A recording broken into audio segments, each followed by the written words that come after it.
জয়গুরু পরম প্রেমময় শ্রী শ্রী ঠাকুর অনুকূলচন্দ্র বললেন যে আমরা দুঃখ পাই আমাদের মন দিয়ে। এই মনটাকে যদি সর্বক্ষণ ইষ্টের চরণে নিবেদিত করে দিতে পারি, নিবেদন করে দিতে পারি, তাকে নিয়ে মশগুল থাকতে পারি, আনন্দে থাকতে পারি, তাহলে কিন্তু দুঃখ আমাদেরকে স্পর্শ করবে না। কারণ দুঃখ কি করে আসবে? তিনি তো সদা আনন্দময় পুরুষ। তাকে নিয়ে যে মেতে থাকে, মজে থাকে, সে আনন্দে ভরপুর হয়ে থাকে, সে দুঃখকে অতিক্রম করতে পারে। আর যদি আমি দুঃখ পাই, কষ্ট পাই, তাহলে বুঝতে হবে মনের বাজে ব্যবহার করছি।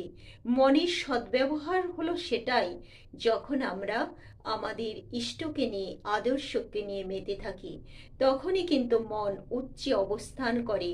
মন যখনই নিম্নগামী হয়, তখনই কিন্তু দুঃখ, কষ্ট, জরা ব্যাধি আমাদেরকে আক্রমণ করে। তাই যদি ভালো থাকতে হয়, আনন্দে থাকতে হয়, দুঃখকে অতিক্রম করতে হয়, তাহলে কিন্তু আমাদের সেই আদর্শকে নিয়ে চলতে হবে।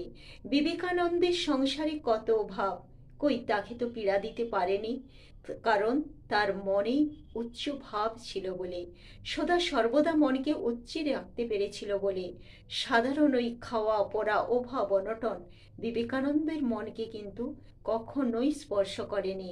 সে সব সময় তার গুরুকে কিভাবে জগতের বুকে প্রতিষ্ঠা করবে, এই ধান্দা নিয়ে থাকতো বলেই কিন্তু সমস্ত সাধারণ ওই খাওয়া পড়া ওইসব কোনো চিন্তাই তাকে গ্রাস করতে পারেনি।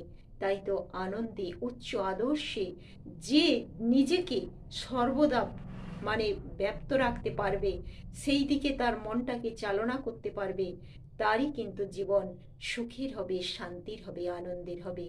জয়গুরু, সবাইকে জয়গুরু। বন্দে পুরুষোত্তমম।